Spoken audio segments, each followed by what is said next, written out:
بسم الله الرحمن الرحيم، واهلا وسهلا فيكم مره اخرى. تتضمن قمه الطيران العربي حلقه نقاش تجمع الرؤساء التنفيذيين واصحاب القرار لمناقشه الامور الاستراتيجيه لصناعه الطيران.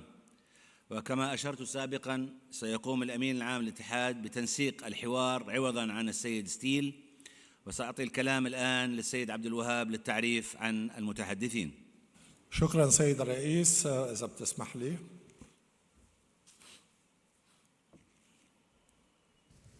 Mic on. Still, good morning. I have like 200 questions for the panel. It's not much. You know, there is a cliche. Everybody who speaks or run a panel, before lunch, he says, I am the only one standing between you and lunch. This is a cliche that is known by anyone. I am on diet, so I don't care about lunch. You will stay here as long as possible. No, I'm joking.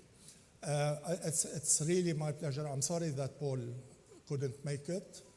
I am more handsome than him, so I think I'm a better choice. I would like to invite Engineer Samer Majali, the chairman of our AGM, to take his seat here. Samer? It's my show now. Mr. Mohammed Al-Hout of Middle East Airlines to come and join us. Engineer Mariam Al-Bloushi from the UK CAA, Vice Chairman of CAP. Please come. You need to use the microphone. My hearing is not very good. So Mariam is the Vice Chairman of AACO Cape, the Chairperson of AACO Environmental Committee, in charge of the environmental portfolio in the UK, in the UAE CAA, yeah. Yes, okay. I said UK CAA. Maybe wishful thinking. I don't know. If they had somebody like you in the UK, they wouldn't make policies which are very difficult. And last but not least, Muhammad Rahma, our friend from AACO. You will find on your tables this device. This device is a voting machine, and I will be asking some questions to the audience, and I will give you some time to answer, and then we will see on the screen what is the answer that you have voted for. Now let me start. There is a question on my mind for a month now, since the start of the heavy fighting in Lebanon. And this question actually is to Muhammad. And it will help me a lot. And I think it will help any CEO or someone who works in aviation when facing such a crisis. Muhammad, how many Xanax pills you take every day to cope with this situation? Really, in this situation, you cannot take Xanax because you need to be alerted all the time. You need to be awake all the time.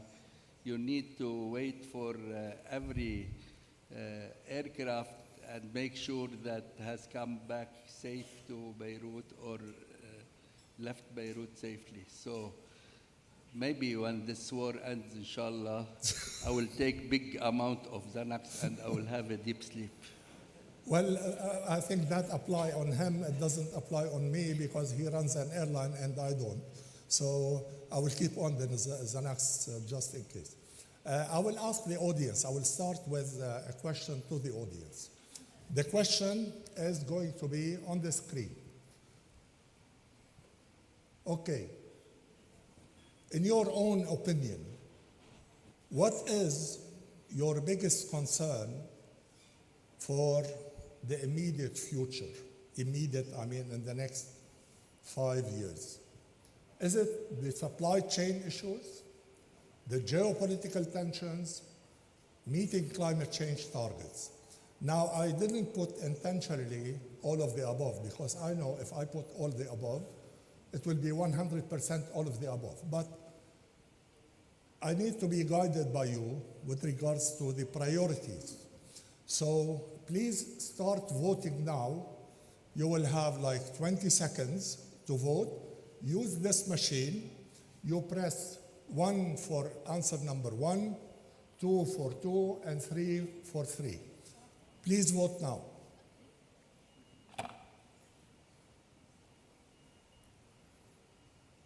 You can see the counter, how many voted already. We have 190. I will vote with you. Do you have your voting machines? Yes. So, all right, I will close the voting in 10, 9, 8, 7, 6, 5, 4, 3, 2, 1.5, 1.25, 1. Close the. Okay, let's see the results. Geopolitical tensions. All right, let me look at the CEOs. I can understand that it is geopolitical tensions for you, and it is for you. So, Muhammad, what is your priority when in this situation? Priority as a CEO of an airline that is the only airline now flying to and from Beirut. What's your priorities? Our top priority is to continue serving Lebanon and to keep Beirut International Airport connected to the world. This is our top priority. We are doing that. We want to make sure that we are doing it without risking the life of our crew, of our passengers, and of our staff. This is our top priority at those days. And don't you worry about your son, Abdurrahman. He's with us here. He's a pilot. Don't you worry about him when he flies? And actually, there is bombing next to the airport. I didn't ask him to fly. He took his decision, and he knows that the management make the right assessment for the risk that is, we are taking risk for sure, but it's calculated risk. Many times he flew during bombs, many nights, and this has helped his colleagues to come to work without hesitation because they see that the son of the chairman is flying like everybody else. So I'm proud of him. Well, kudos. Well done, Abdurrahman.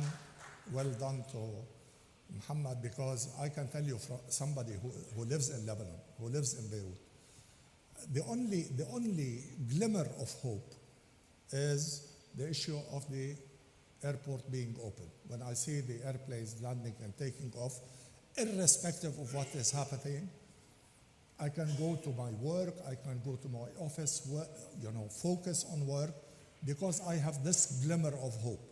Without it, God forbid, I will lose faith in staying. Samer, you said, I don't know if you clicked on geopolitical tensions, but they were very high up in the concerns. So tell me, Samer, how is it affecting you? Although, touch wood, there is nothing to worry about in Jordan. Thank you.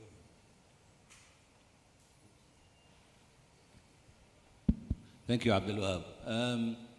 Look, first, it is an honor to be sitting next to Muhammad and sympathizing with the difficulties that he's going through, flying in and out of Beirut airport with the a lot of stuff going around within a kilometer and 2 kilometers of the airport itself. Not an easy feat, and not an easy responsibility either. But as he said, the primary target is to actually keep Lebanon connected to the world safely and securely. This is the point. And we live in a high-risk area. It's not a question of having 2 weeks of high risk and then it will be finished. It's been a year now, and unfortunately we lurch in the region from one event to another. So it's actually become our norm to be able to live in these very difficult situations and so on. Roger, in itself, apart from this crisis, we went through 2 other crises in a similar fashion when we had very restrictive or nil operations in and out of Amman when there was the first Iraq war in 1997 and the second Iraq war in 2003. We again went through the same pain that now Middle East is facing. I think after Palestine and Lebanon, Jordan is the 3rd worst country hit. We've lost a lot of the tourism traffic where the economy relies on it in a big way into Jordan itself. I think when October started, the beginning of October last year, we lost 30% of our traffic overnight. Cancellations, huge cancellations and so on, and it continued. Plus we lost all of our traffic in and out of the West Bank and in and out of the Arab 1948 Arabs as well. So we lost a lot of our traffic in and out. Unfortunately, people look at this region as one homogeneous unit. And today we are sitting overlooking the West Bank. We are 20 kilometers from Palestine, or 30 kilometers, and alhamdulillah, things are okay. It's very difficult to convince people all over the world that this region is not a single unit.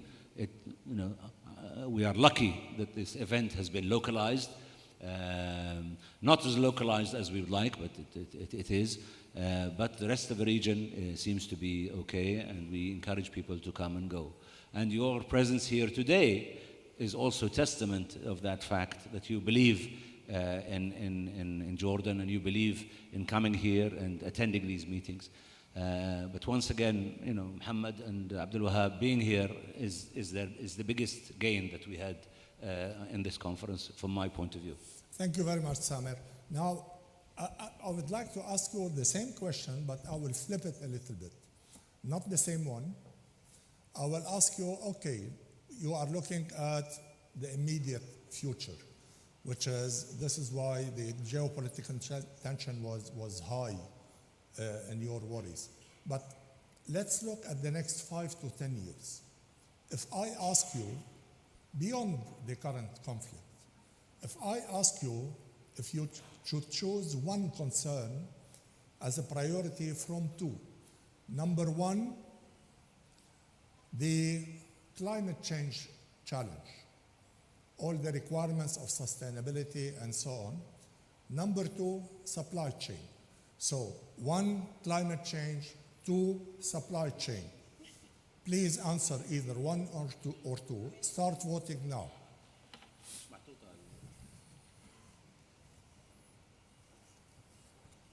So either 1 or 2. Can we have the screen on 1 and 2?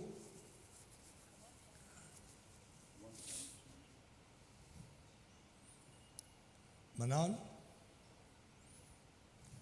Don't put the question, just 1, climate change, 2, just 1 and 2. 1, climate change, 2, the supply chain. Please start voting. Okay, you're voting already.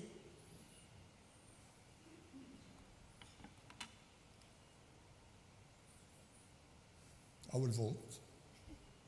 I said 1, climate change, right?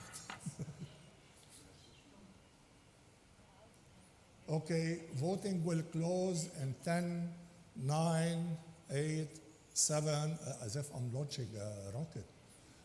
6, 5, 4, 3, 2, and 1. Let's see the result. Okay, so still supply chain is your problem. I mean, what's wrong? I spent 20 minutes talking about sustainability and what is it? I did a terrible job in convincing you sustainability is a very serious issue. And I think because they don't want to talk about sustainability, we had enough in the morning. So supply chain, how difficult it is, Samir, to address the issue that is totally out of your control. Again, I think, for us, the regional tension is the biggest priority, and it's the immediate one. The next one down the line is supply chain, but we think supply chain will be a medium-term problem, not a long-term problem, whereas the environment is something that we all have to deal with in the long term. I think that's why the priority now, and the highest priority now, is actually after the regional issue for us, is the supply chain. At the moment, Royal Jordanian is going through a full fleet renewal program. Our airplanes have been delayed anywhere between, from both manufacturers, anywhere between 8 and 10 months and 12 months, a year, and sometimes the delays are even worse, longer than that. Even the supply chain for the older airplanes, parts for the older airplanes that we're extending in order to have the overlap and not lose capacity, also is a problem. So supply chain across the board, across all manufacturers and engine manufacturers, is a serious problem. And even down to seats and spare parts, other non-engine and non-airframe related items. Across the world, it is a serious problem. Adil, how serious it is for Emirates? The supply chain, how is it affecting your plans? Ladies and gentlemen, Adil Rida, Deputy President for Operations in Emirates. Your microphone, Adil. Can you open the microphone here, please? Yes.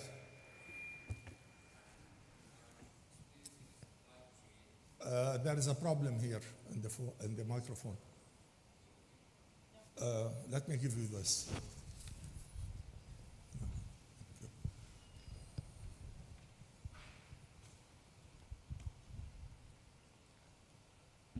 Yes, okay. Yes. I think we're facing a supply chain problem from both ends, one at the aircraft manufacturing and one in service. We are noticing quite a serious delay in our suppliers delivering equipment or parts to us. 3 times and sometimes 4 times the normal delivery time. And this is also being experienced at the aircraft manufacturers, where some of the products are being delivered late. But one important note, and we're going to have to take it serious with our suppliers, the quality and the standard of the product is not really the same as we used to get before. So there is an element of a quality that we need to keep an eye on, because all these suppliers are under tremendous pressure, and I think some of them have paused their production during the pandemic and not yet come back to the same level of productions, and some of it is not to the same level of quality process and inspection. So that's what we're noticing. Thank you, Adil. Airbus, where are you? All right. Airbus, you have a microphone. When do you think the issue of the supply chain will actually be back to normal? Good morning, Jibril. I've been Abdullah.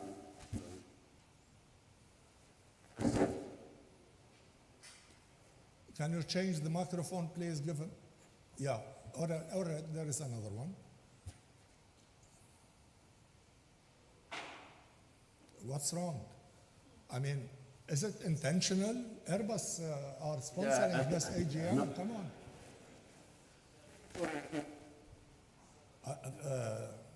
Maybe the guys who are running the microphones are Boeing guys. So. No. either low or very high. So I think it's very, now it's okay. Yeah, thank you for giving us the opportunity to address this issue. The issue was really a serious problem, as mentioned by Adel, Samer, and Mr. Hood. So it started from the COVID time. The COVID period created this issue. So during the COVID, many suppliers, they laid off a lot of resources.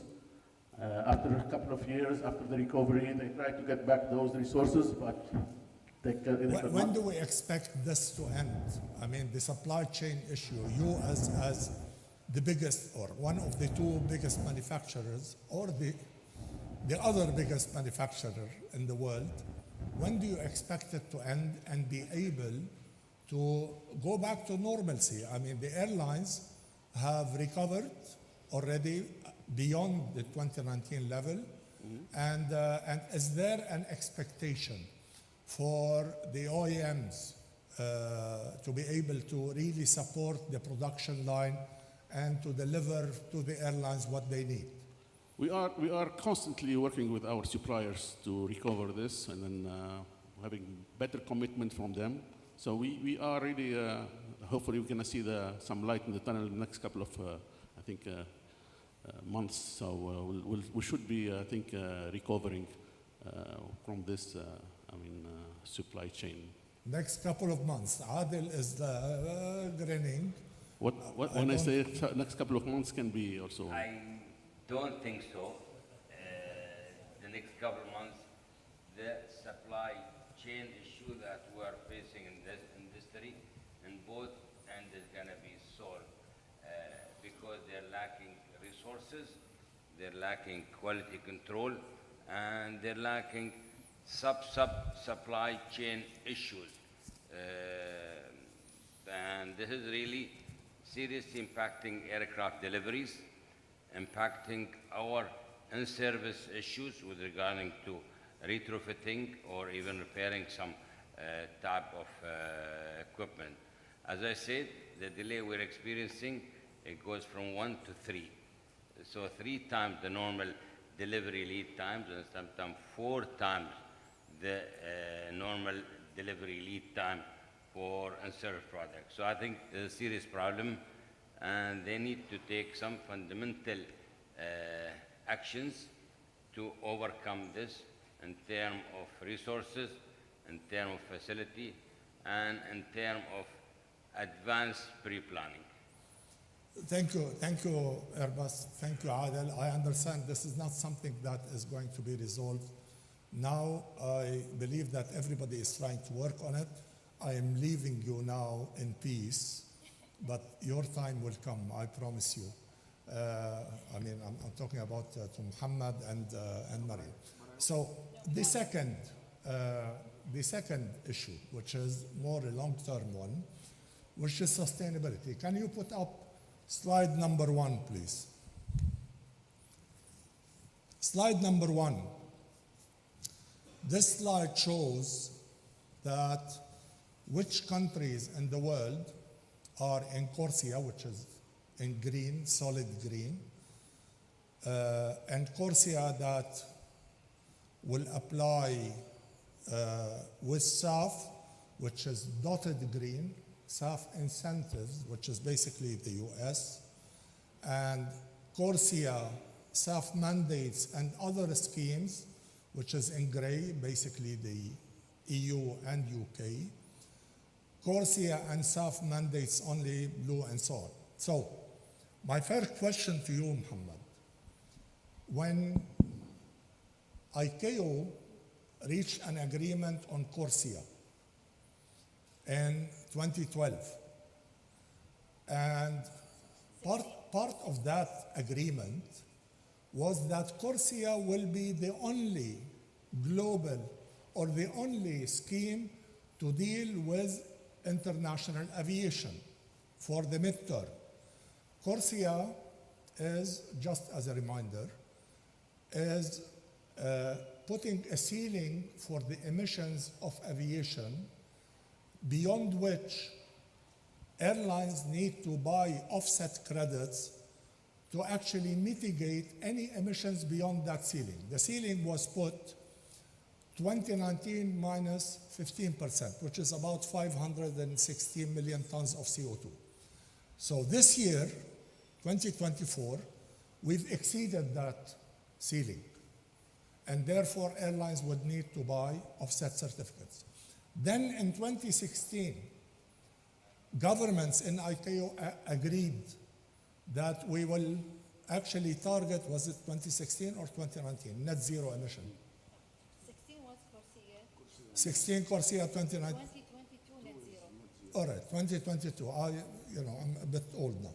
2022, they reached the net zero emission agreement, again, as an aspirational goal, but they considered governments that Corsia is going to pave the way to achieve the net zero. All of that was done on the premise that to avoid a patchwork. You remember that, Maria Murillo, you remember that.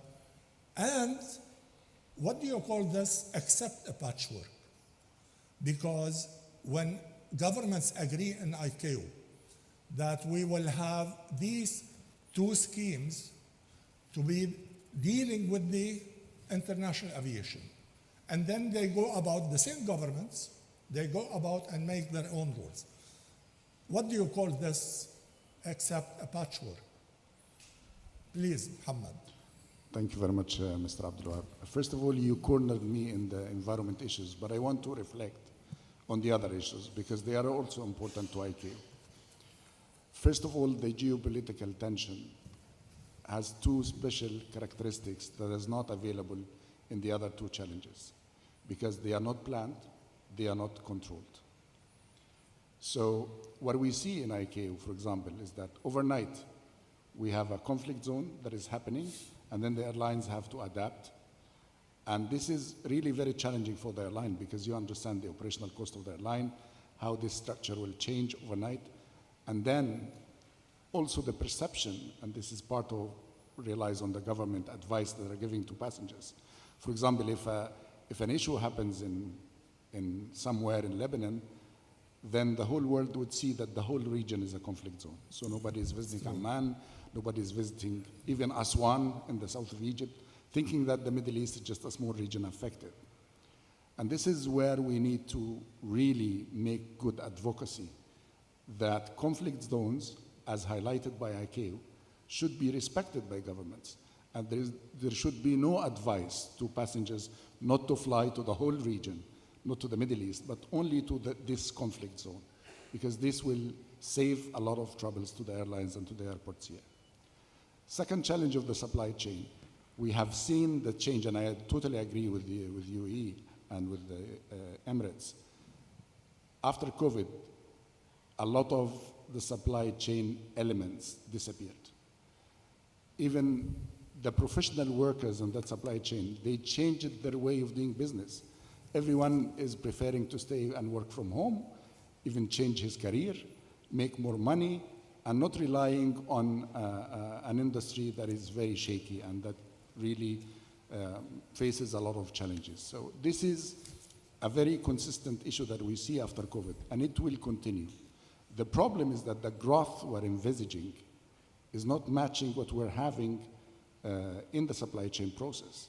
So you presented that this year is higher than 2019, and we also forecast that 2025 will be 7% higher than 2019 traffic. We also, our long-term forecast says that by 2050, we will have more than 12.6 billion passengers. How can we manage this growth regarding infrastructure, regarding aviation professionals, and regarding the supply chain? That will be a worse situation, far worse than what we have right now, and we have to put this in mind. Coming back to the patchwork. ICAO is an organization of governments, and reaching a consensus on highly sensitive political and technical issue is not an easy process. Everybody is blaming ICAO that ICAO is slow, and ICAO is meant to be slow. Why we are slow? Because we need to reach consensus. Without consensus, we can't have an assembly resolution that is adopted by 100 193 states. You've been following the discussions before Corsia, after Corsia, before the long-term aspirational goal. The discussion was not easy. Different regions have different priorities, and they have different regional and national regulations. And in order to push all of these 193 states to reach to a consensus is a very delicate, balanced consensus. While the Chicago Convention, of course, gives the sovereignty to the state to apply their national rules, but our call in ICAO for all member states is to try to avoid this set of patchwork. And I'm seeing that this patchwork is expanding, is not getting less and less, because we have seen patchwork in Corsia implementation, but we're seeing patchwork in incentives, we're seeing patchwork on even applying taxes, and it's a growing issue, and of course you are following on what's happening around, even for the incentives. You hear news every day that even the incentives are not applied in the same country consistently across the whole industry. And this is another layer of patchwork.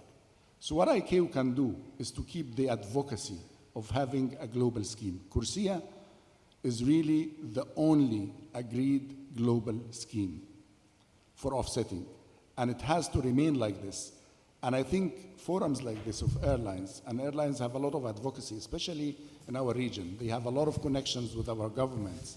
So you should keep this advocacy growing, maintaining Corsia as the only global scheme. And without this, we will be continuing to doing patchwork when it comes to environment issues.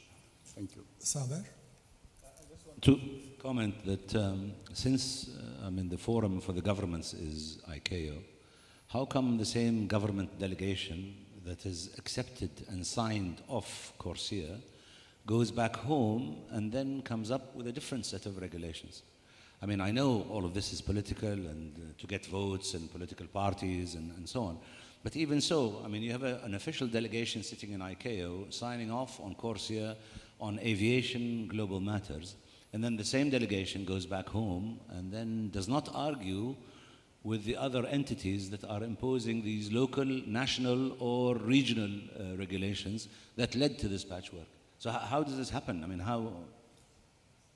Yeah, I think this is a paradox that we're dealing with every day. And I remember during the time of COVID, Oh, yes. when the lack of national coordination really led to disasters, and we pay. In aviation, we pay. I remember when we drafted, and I was the secretary of CART in ICAO, when we drafted the first recommendation, and remember well, Abu Ghassan, when we drafted this first recommendation of CART. And then I had a meeting with one of the ministers in our region, and he said, yes, that's a very good document to guide us through COVID response. And then he tried to share this document within his government to the other ministries, Minister of Health, Minister of Finance, just to share how can the national coordination happen in a way that it can help the aviation to recover. Then the Ministry of Health looked at this regulation and said, yes, that's a very good document, but I am the one responsible if the COVID cases increased. So I'm the one who's taking decision.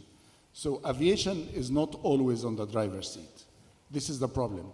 And the lack of coordination, and I can show you that our data in ICAO, for example, when we audited the national facilitation committees functioning at the state level, only 33% of the states have this national coordination committee. The others, either they have it and it's not active, or they don't have it at all. So again, the issue of national coordination is an essential issue here. And the problem is that governments are taking decisions, not consulting with all other stakeholders. And this is the problem.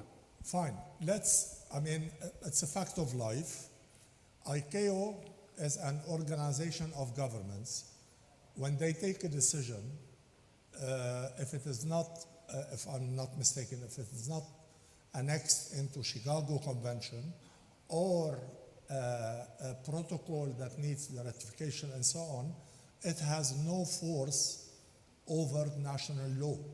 So the agreements on the climate change are agreements. I believe Corsia has become an annex which has the force of law, but the net zero emission and so on. But that does not prevent national governments from deciding otherwise. From this, they will abide by CORSIA, but they can do something else in addition to that. Now, our problem as airlines, as I explained in my presentation this morning, is that the airlines will work according to the law of the land. And therefore, when we operate from the EU, we need to obey the laws of the EU. We have the Refuel EU, we have the EU ETS, we have the UK SAF plan, we have the UK ETS, we have CORSIA and so on. The problem we are facing is that the lack of standards for what is the reduction level, intensity, and so on, is not only giving us a problem in managing that, but costing us more money. We need to buy SAF or pay penalty and then buy CORSIA certificates for the emissions which we have reduced. Now, that wasn't the intention of ICAO. We are coming to a milestone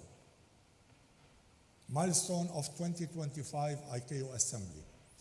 Mariam, you are the vice chairperson of CAPE.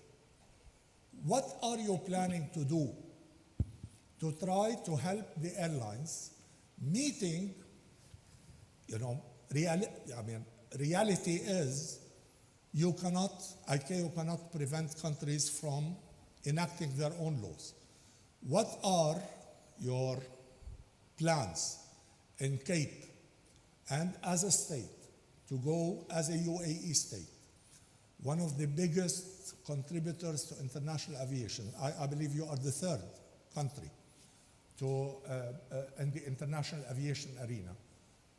To go there and convince ICAO Assembly that we need to do something in order for our airlines of the world, to avoid paying double jeopardy, paying for SAF, paying penalties, and then paying for what is your thinking leading to 2025 Assembly?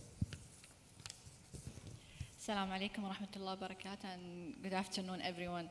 So I think, Mr. Abdul Wahab, you put me in a very hot spot. But before I go to your answer, I need to just clarify something. I've been always honored to represent this region for more than a decade. So I was a voice of this region, the government of this region, and the airlines for more than 14 years now. So I do understand the implication. I do understand the difficulties that the airlines are going through. But at the end of my answer, I will blame the airlines as well. So, because the government been always the frontliner, been always trying to reduce the harm on the airlines industry. As you mentioned, I'm the vice chair of the CAPE. The CAPE is the Committee of Aviation Environment Protection, which report to the ICAO Council, and they have Mohammed Rahma here as a secretary of the CAPE as well, ICAO. What we are doing in CAPE, honestly, it's not obvious to the global community. What you guys see, it's maybe less than 30% of the work that we are doing. If I go back to the supply chain that you just guys mentioned, Your Excellencies, in the soon future, you will notice that the environmental aspect that's coming soon in 2025 might harm even the production more, might delay the supply as well. And we are trying to eliminate this through the new update on the Annex Volume 1, or the dual noise stringency. So people, they don't understand that we have an impact on other chain of the sector. So it's not just CORSIA, it's not just fuel, it's other aspect, technology, operation. So CAPE is big advisory committee. We have more than 800 experts working with us from every single entity, stakeholders in this sector. We are dealing with Airbus, Boeing on a daily basis. We are dealing with energy suppliers. We are dealing with EU. We are dealing with lots of stakeholders that you cannot imagine on a daily basis. So it's not an easy question what we are going to do or what we are aiming to have in 2025. Honestly, it's a very scary question because every year we come with the surprises. Even ICAO, I think every year is coming with a new topics that give us more weight to carry on. When we started the first ICAO Climate Change Resolution 2010, We thought it's easy one. When we adopted the basket of measures, technology, operation, state action plan, fuel, and CORSIA, we thought it's an easy journey, but after 15 years, we noticed that this region precisely accepted the challenge without a clue what is gonna be the journey. Today we know what is the journey. So whatever is gonna come, we will be like pausing any acceptance before we understand the implication. When I say implication, economical implication. We know that we have CAF 3 adopted last year in Dubai, the global AACO framework for alternative energy, LCAF, SAF, and other cleaner energy.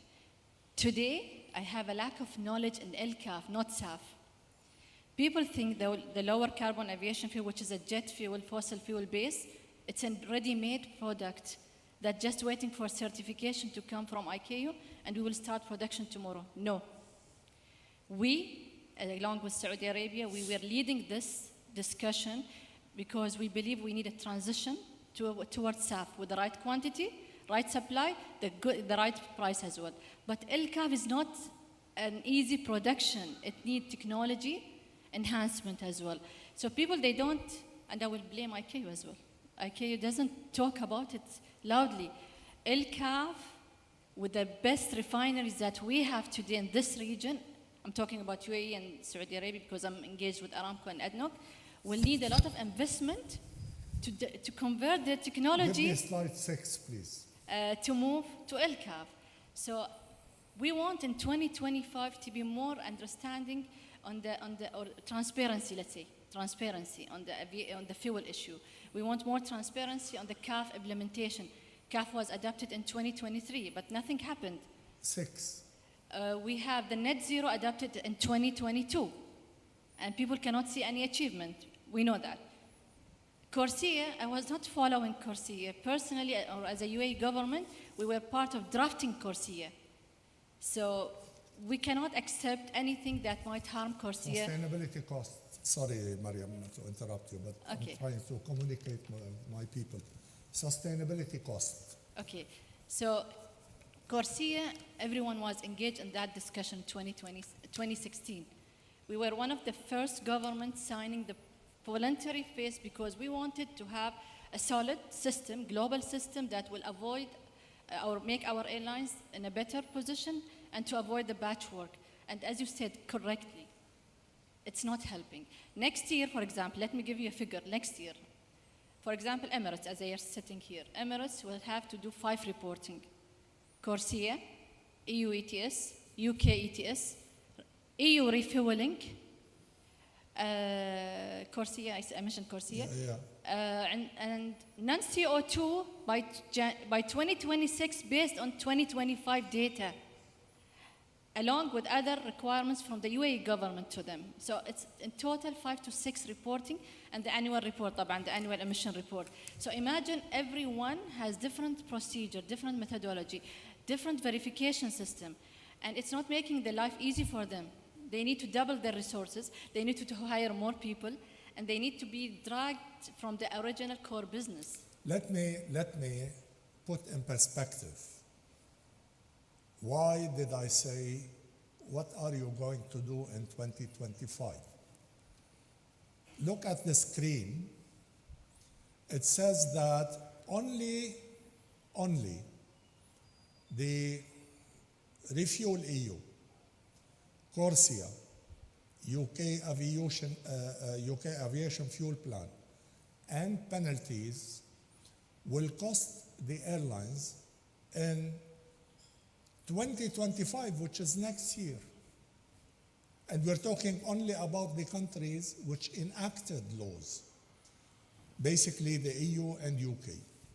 The airlines operating from the EU and the UK will pay around $4 billion, $5 billion more in penalties, CORSIA certificates, and so on. We're talking about huge amount. In 2030, they will pay around $40 billion more. In 2035, they will pay around $141 billion more in costs between penalties and so on. So let me go back to basics. I understand that governments, they have a lot on their agenda. But if you But- allow me, I didn't answer your question on CAPE. I need to give some I credit was- for I CAPE. was qualifying why did I ask a question that is about 2025? Yes. Because if you don't solve the issue in 2025 and make us actually able to manage what will happen in the EU, UK, under Corsia and so on, and that problem with the standard, we will be paying that. So delay has a cost. And next time the assembly of AACO will be 2028. So in these 3 years, 2025 to 2028, the airlines will pay only because of the UK and EU will pay around $8 to $9 billion more. So we need a real solution for a very serious problem we are facing. Okay, so if I go back to the CAPE, because it's the main advisory committee to the Council of the ICAOs. So within CAPE, we have 11 working groups, and 11 working groups with 800, it's first of all, it's not easy control. Yani we have a lot of expertise. The critical working groups in this committee is aviation fuel, certification, dual noise stringency because of the delays in the production. We have TAP is not CAPE, but it's coordinated by CAPE, which is reporting as well to the council, where we agree on the programs for the credits, market access. Then we have LMR, the long-term aspirational goal monitoring and reporting verification group, which established this year actually because of the LTAG requirements. So we have lots of, along with other working groups. So with this big task and list that we have in CAPE, the priorities sometimes shift. So I can assure you, if Mohammed allow me, half of this year we were not focusing on aviation fuel or Corsia. We were focusing on dual noise stringency certification because the manufacturer were blaming us because the certification or the update on the annex is not ready and the production is stopped. Adel, you are not aware of this. One of the reasons the production is on hold because of the dual noise stringency certification is not updated. So imagine the implication if we don't finalize this, and this is one of the biggest milestones we are aiming to have in 2025 resolution. So this is good. Yes. This is good. So you're saying the issue of certification. Of noise and emissions certification for the production. For the production. Production of the new fleets. Can you translate that to me into how would the airlines be able to claim reduction when they buy SAF? This is another question. Oh my God. This is another question. We need to, Your Excellency. Airlines are very simple. Yes, we are very simple people. Okay, We want this simple is answers. the second topic. احنا خلصنا noise stringency. The second topic, which is an issue, the certification or the unified standard that people asking CAPE to create. We understand the issue. SAF today doesn't have a unified certification. LCAF doesn't have any certification. Let's be realistic here. احنا LCAF, we didn't have even issued a certification. Mariam, my problem is not the LCAF. My problem is the SAF in the EU, the SAF in the UK. This is where I have a serious problem as an airline. That's why the certification group today, with a low composition of expertise, All right. couldn't finalize it. Let me, Muhammad, I raised that at the meetings of the Director Generals of the Civil Aviation Departments in the Middle East. And the chairman of the meeting was from Saudi Arabia, Dr. Badr, I believe. He said what Abdul Wahab said needs to be part of our announcement, which is basically accepting certification according to the law of land. Let me give you an example, by the way. The problem we are facing is that Corsia has criteria. So in order to buy SAF that is recognized by Corsia, that SAF needs to follow certain criteria. And when you buy SAF from the EU, it has different criteria. And the problem today is that The EU criteria is not the AACO criteria, and therefore you cannot, by buying SAF, reduce emission according to the CORSIA. So since, go back to slide number 1, please. Since patchwork is there, all right, we cannot avoid it. AACO cannot avoid it. And it's actually governments are employing their sovereignty in enacting laws. So since patchwork is there already, why not AACO agrees that any SAF, depending on the law of the land that produced the SAF, has a reduction in emissions, will actually be recognized under CORSIA and vice versa. So if I buy SAF with a carbon intensity of 10%, okay, and then my emissions are reduced by 10%. If I buy SAF from somewhere else with carbon intensity of 65%, my emissions are reduced by 65%. Why not? Is it impossible to have a framework in AACO by the next assembly to say that until such a time that there is one standard in the world, that the law of the land will apply in terms of the reduction of carbon? Muhammad. A clear answer by the next assembly is not possible, for sure. Let me first maybe explain how AACO works. So AACO works based on requests that received from member states on topics that can be analyzed and studied at the technical groups.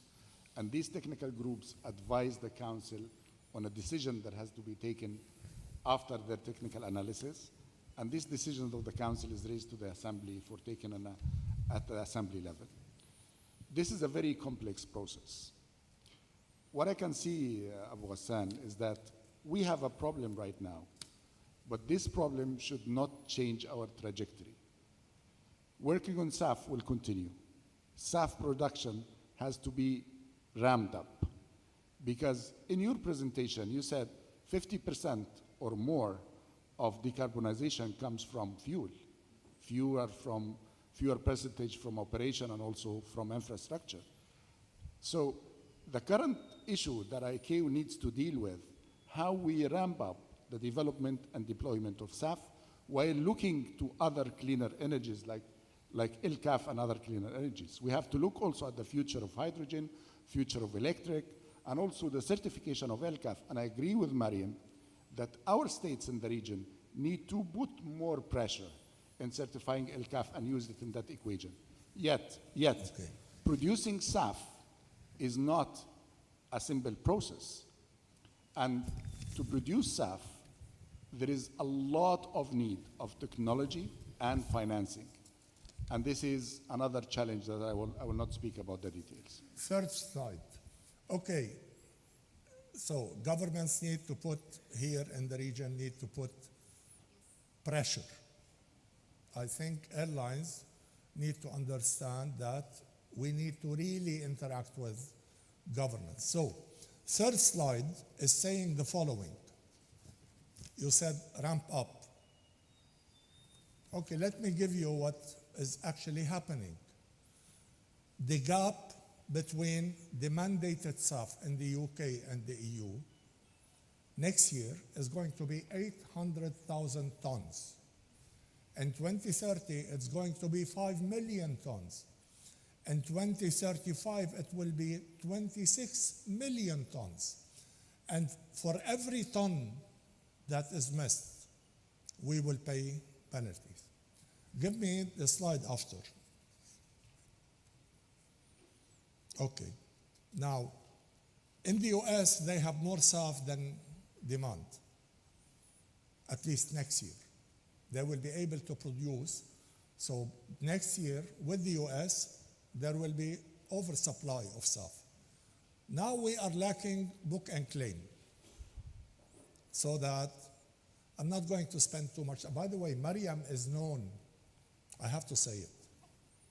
Mariam became famous if you attended the IATA AGM in Dubai, Mariam became famous for actually making the Director General of IATA jump and actually disagree with her on something she has said. But I'm not going to dwell on the past. What's past is past. Because Mariam said, well, IATA wanted this 5%, and Willie said, no, no, no, no, no, no, no, no. And it was, so Mariam is famous for being controversial. Now, I'm not saying whether you are right or he is right. Now it's history. The government is right. The government is right. The government, I will say it again, IATA were behind the agreement which happened in Dubai. If I hear them saying no, I will say they were not in acceptance. But if I have another Well, group, I'm not going to open no, a when can we of say worms. when we say IATA, because it's representing all of you here, we didn't push for numbers. We, as a UAE government, we were against the numbers. Anyway, I'm not going to dwell on that because Not well, it's the airline community here. And this is one of the reasons I need to blame the airlines of this region. Why? Sometimes we don't hear their voices loudly because IATA will present always them in a contradiction with our government's position. So please, IATA regional team here or our airlines, voice it out. The government will not move next step, especially for non-CO2, let's say, or other issues coming. Unless you are voicing it to your government, it's not UAE, I'm not talking about the UAE. I'm the chair of this region for more than 15 years. So I've been talking to all single airlines to talk to your government, raise it. And if IATA came last year and they said loudly, and I know Rima is taking my video there from regional team, if they came and they said to us, in front of us, that they don't want the number and they pressed the bottom and said it to AACO, do you think the negotiation will last for midnight until morning? We didn't sleep for 3 days because the industry pushed us for such agreement. So today, if either you like it or not, we will work on this agreement. We will work on this I would agreement. like to declare publicly that I did not intend to make Mariam say what she said. You hear that, Rima? Send it to Willie now. I already have enough problems with Willie, so I don't want any more problems. No, let's leave the problems there. I would like to turn a little bit to Muhammad and Samir. ICAO is clearly saying that two things. Number one, we are not coordinating enough with our governments. Our governments are not hearing from us what we need. So, are you talking to your governments on that issue? No, really. We are not talking about sustainability with our government because we are a small company and we have made our computation. It's much easier for us to pay penalty rather than to do all of these complicated tasks. Until a solution is found internationally, then we can apply it and we'll see which is better, what is better for us. But I don't think that the airline, when they reach the point where they want to pay $40 billion or $100 billion, they will bear it.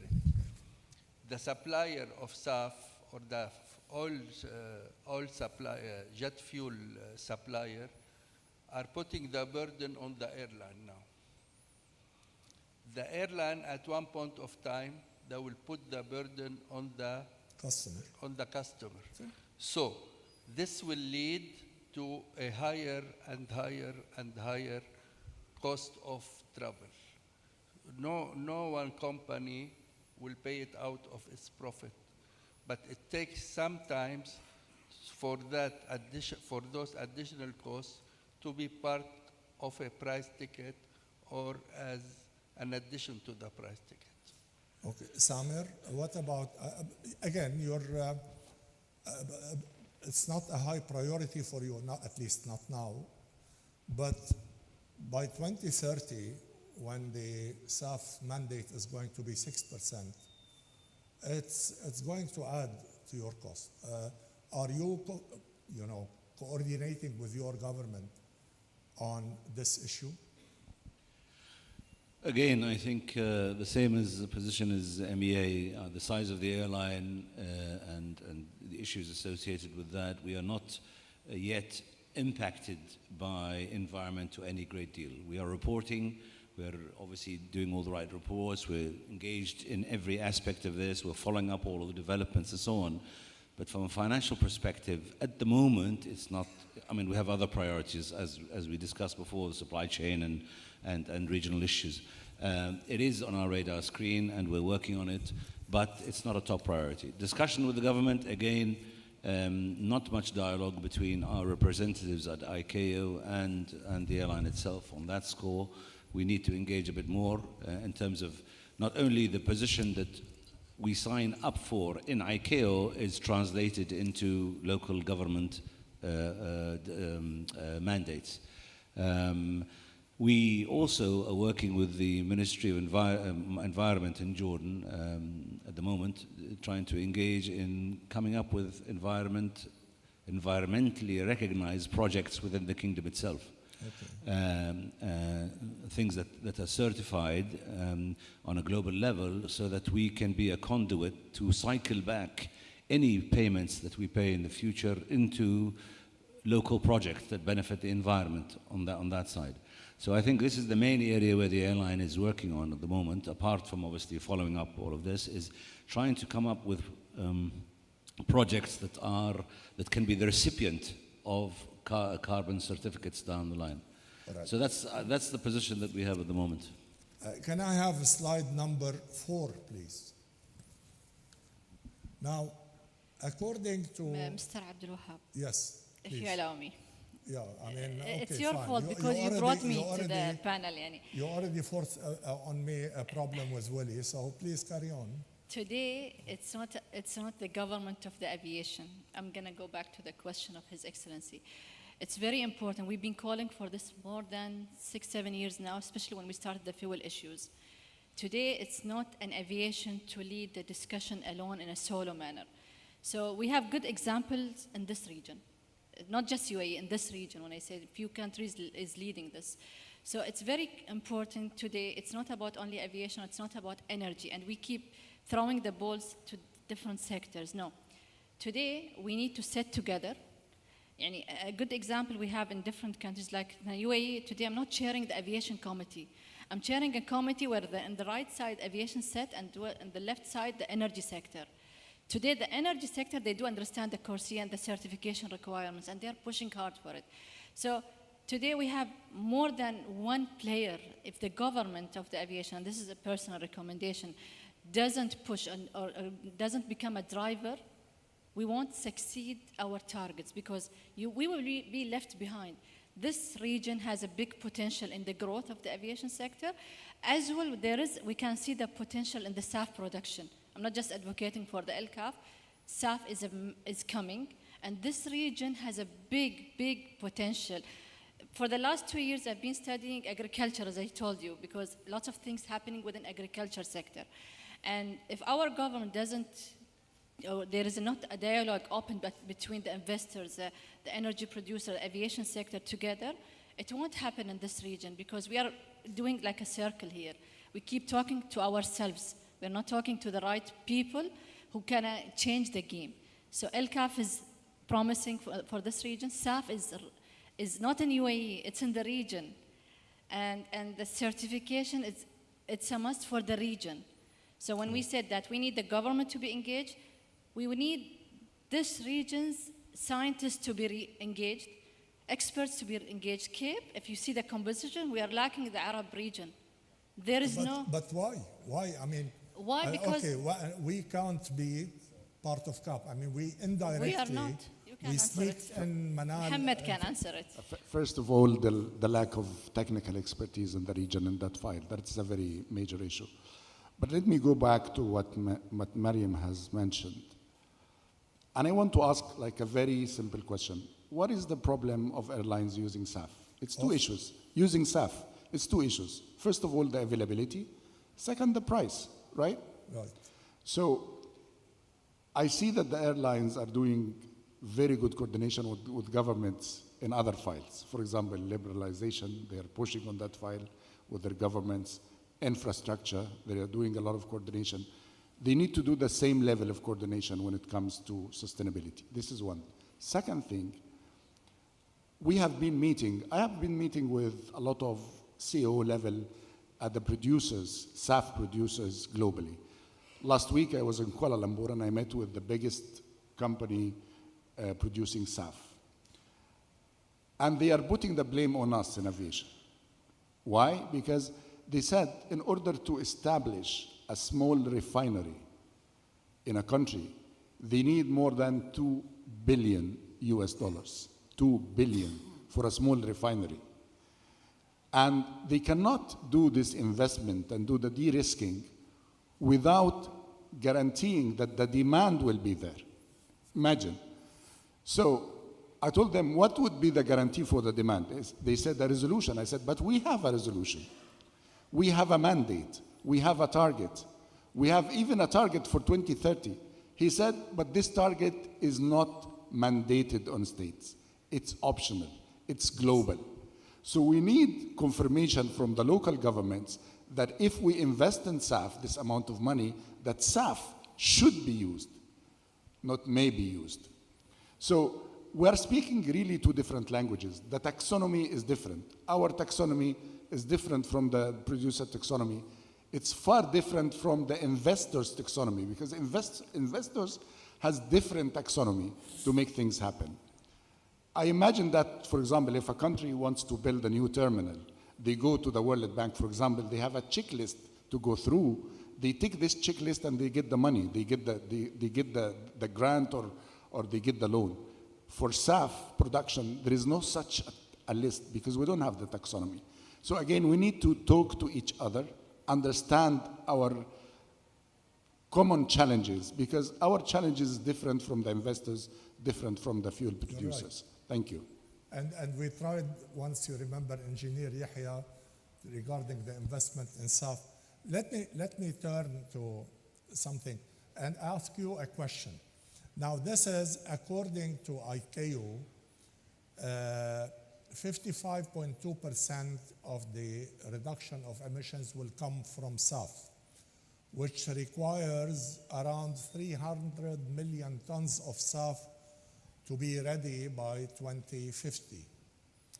And we all know that, we saw the slide before that, already by 2035, in the UK and the EU only, there will be 26 million tons of SAF gap.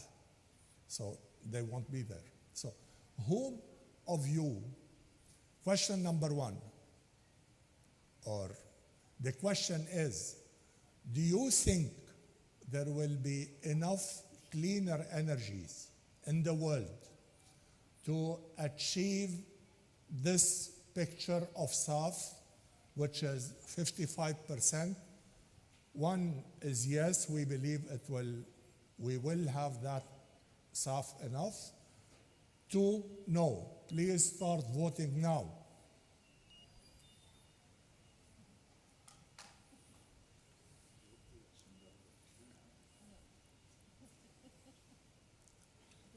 And I will close voting in 10, 9, 8, 7, 6, 5, 4, 3, 2, 1. Close the voting.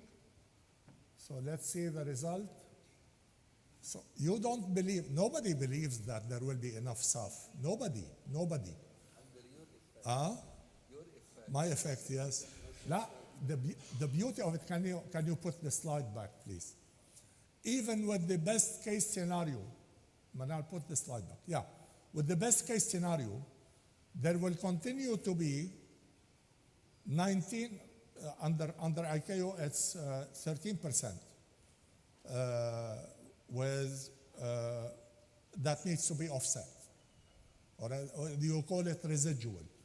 Under IATA, it's 19%. So even IATA and ICAO, in the best case scenario, they say SAF is not going to be enough. All right, let me give you another example. Give me the slide where if technology delivered 50%. Okay, now technology delivered 50% reduction in emissions between 1990 and 2019, 30 years. So if we take 2020 to 2030, it's 30 years. So if technology delivers 50% reduction, then what will happen is that we will need 30% less stuff, which is something achievable. We will need no offset credits, and provided, of course, we will have the 11% in the infrastructure improvement. But this is in one assumption. I'm sorry? This is in one assumption that the aviation will not grow. No. If we are growing, the figures will change. No, actually we have taken into account, the growth and so on. And in the ICAO scenario, it's aviation as it's going to be in 2050. And in the IATA scenario, correct me, Kamel, if I am wrong, or Rima, it is the 2050. Okay, so this takes into account the growth.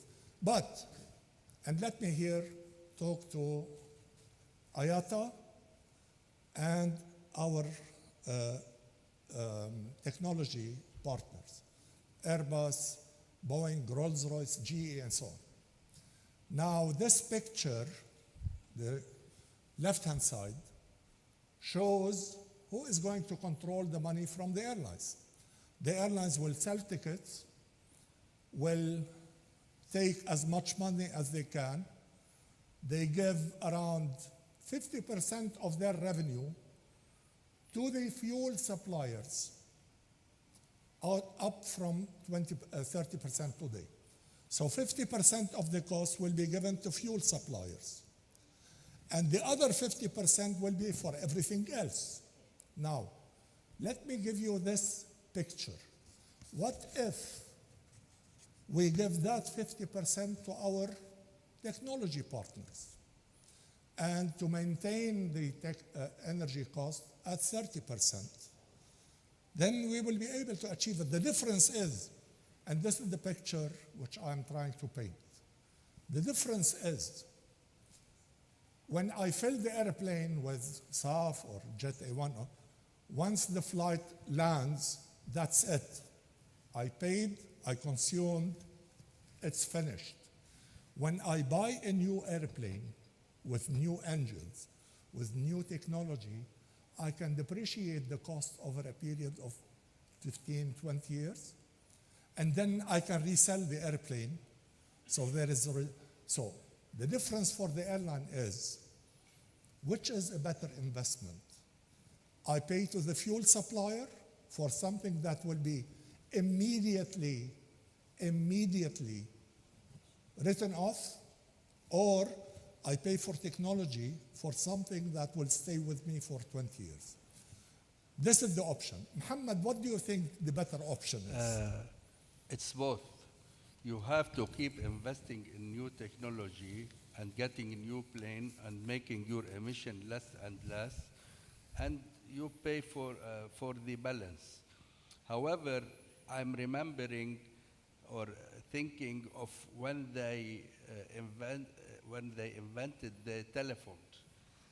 When they invented the telephone, they said that the whole copper of the world will not be enough to Wire the world. And then a new technology had arrived, which is the cellular phone. And so we have also to work and wait for development in technology. I'm not sure in our days we will see it, but they are talking about hydrogen, they are talking about many issues, improving fuel efficiency of existing engines and developing that. So it has to be both. You have to keep upgrading and updating your fleet. At the same time, you have to pay for the rest of that you cannot accommodate. Samer, what do you think? ICAO, actually, the whole plan of ICAO for meeting net zero emission has 4 pillars: technology, infrastructure or operations, cleaner energies, and market-based measures. So the focus now is only on SAF, cleaner energies. What about the other 3? Samer, don't you think technology, which has proven that it delivered 50% reduction in 30 years, is actually the silver bullet that we need all to focus on?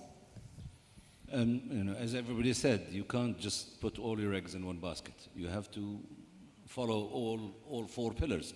All 4 pillars promise to deliver something. The hope is that through all 4 pillars, you'll get to the zero emissions in 2050. Technology improvements are there.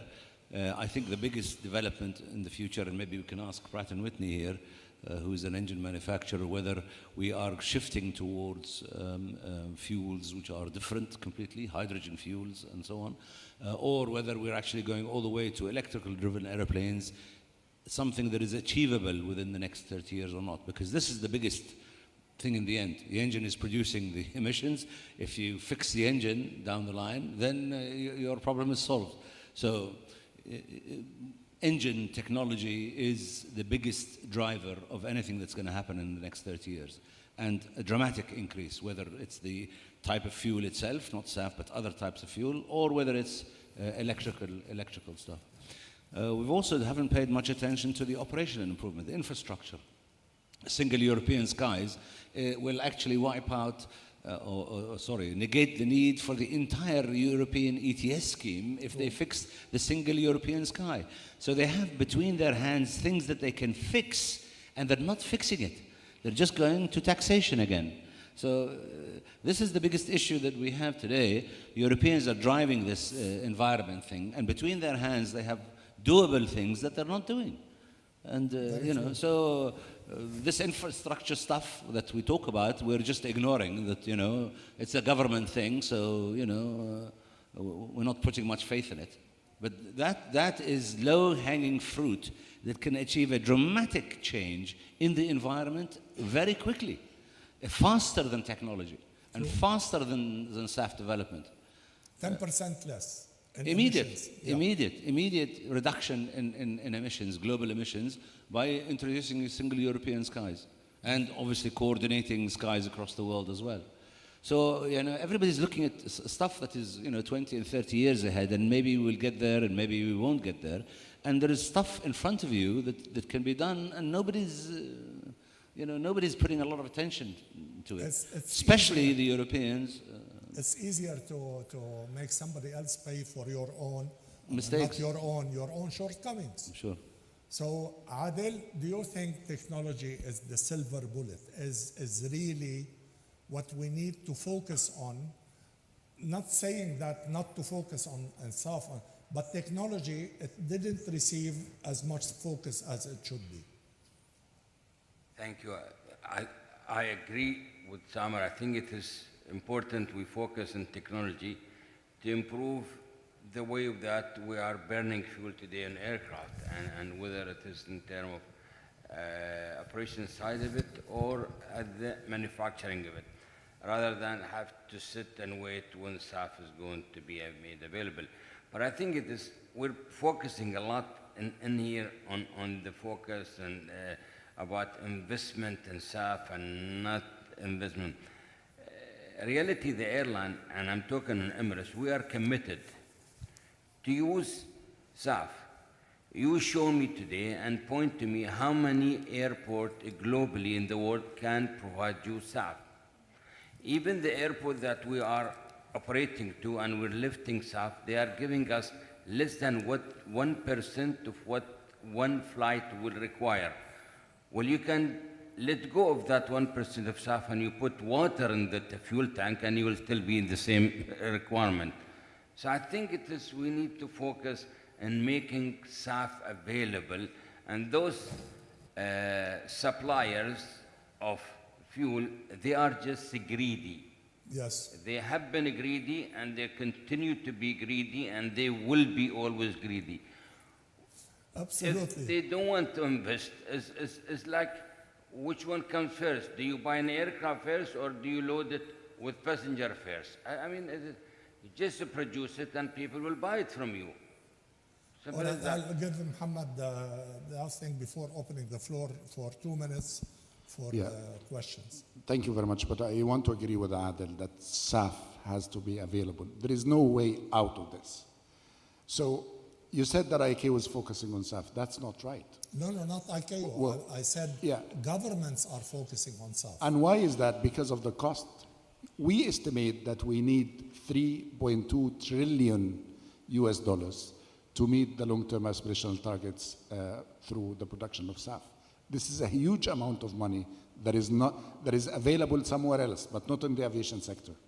And we need to tap into these resources. So we have to make a very noisy advocacy on SAF. Otherwise, SAF will not be produced. Why not on technology? And Be noisy on technology, that. technology is part of the advocacy, but technology, you speak with specific people who understand. You speak with manufacturers. You speak with airlines. That's a very easy discussion compared to discussion with investors and SAF producers. I can tell you, I face this challenge every day talking to producers and investors. They speak totally a different language. And we need to find the common taxonomy where we can talk together and understand the challenge. The other thing is that airlines, they will be penalized if they do not advocate for more SAF production with their government. Now ICAO is planning to make, of course, through voluntary contributions from states, to make 50 feasibility studies. Some of them are in this region, by the way.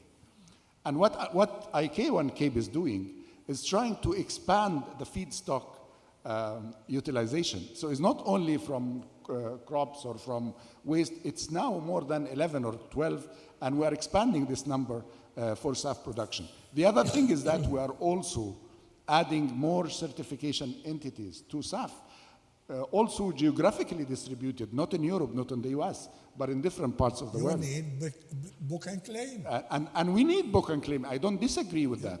And I already started discussion with IATA, and I hope IATA will join us in trying to find a ways when we You can have have the a budget global to join system them? for book and claim, which is something that is needed, by the way. It's something that is really needed at this stage. Mariam, quickly, so Okay, that I... I'm going to go back to the technology. To the technology question. It's a very valid question. As a background, I'm a chemical engineer and petroleum, for those who doesn't know me. And I'm not an aviation expert. I moved to the aviation. So today, we are talking the same language, but in a different definition. Even with the energy producer, technology is a must. Today, when we've been challenged by EU, this story it's not available anywhere, I can tell you today, because we achieved our challenge with EU. In 2018, when we wanted to endorse the CORSIA Annex 16, Volume 4, there was a condition in that document, Mohammed, I don't know if you were there, to phase out immediately the jet fuel from fossil fuel. This was in the Annex 16, Volume 4. UAE and Saudi Arabia were the only two states rejected CORSIA. We rejected CORSIA. Yeah. So, and we accepted the new challenge, and it was a terminology, it was not a reality. LCAF was a terminology. And we've been challenged within 2 years that these two states should provide the technology, the resources, the science needed to prove that it's feasible.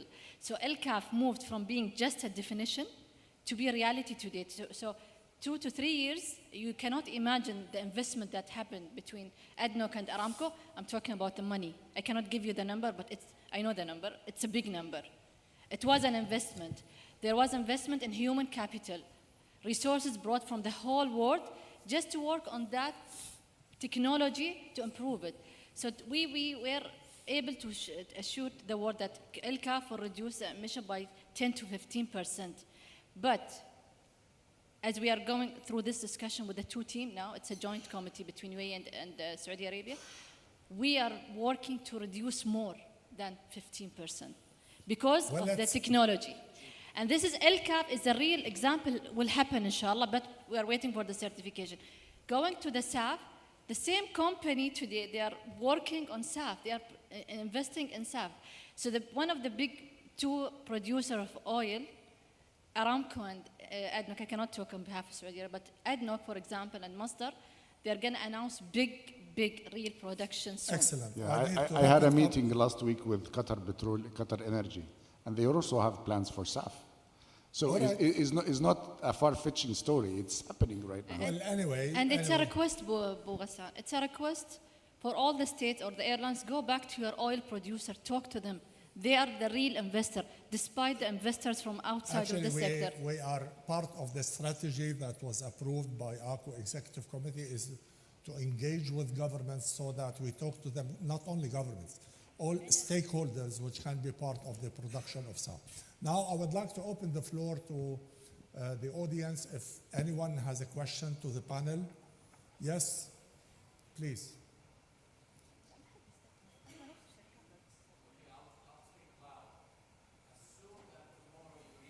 Can we have a microphone here? No. Barely. I mean, we're old. Come on. Yes. Yes. Can you hear me? Oh, yes. Oh, really well. Okay. Okay, man. Assume that we reach zero emission goal tomorrow. So that's 3% is gone. What about the 97%? What about? The 97% of the emissions in the world. If aviation is only 3%, if you do an Pareto chart and you have something way at the right at 3%, I don't think any statistician or anybody would worry about it. Why is the big fuss? Well, I mean, yeah, if we go vegetarian, for instance, we can reduce emissions by 11% if the EU or the US stop financing agriculture or subsidizing it. We will probably, but this is not the issue at hand. I mean, we can say to governments, but as I said in the morning, the problem is we are extremely visible, we fly, and so many governments still believe we are a luxury. And this is a huge misconception that, you know, they still have from back in the 50s when aviation was a luxury. Ladies and gentlemen, any other question before I? And let me I'm sorry? Kamel, go ahead. You want to defend Willie?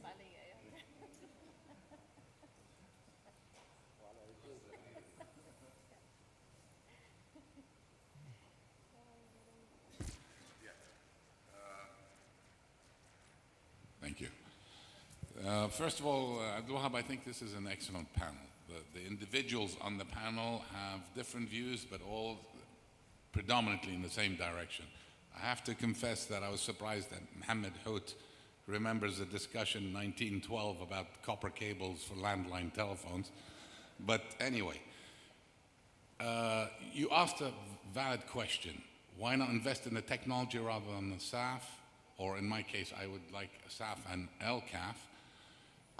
The reason being, at this particular moment, any technology improvements for the next 15 to 20 years will not be as effective as SAF would be. When you consider every 10 years or 15 years, we have a 2%, 6%, 8% saving on fuel. That means multiply that by 3 for the CO2.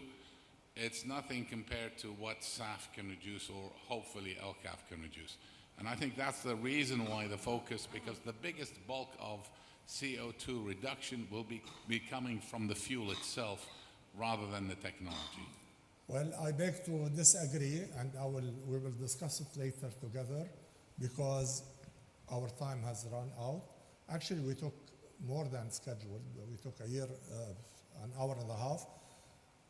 Ladies and gentlemen, please give a big hand to the panel. Thank you very much. Thank you.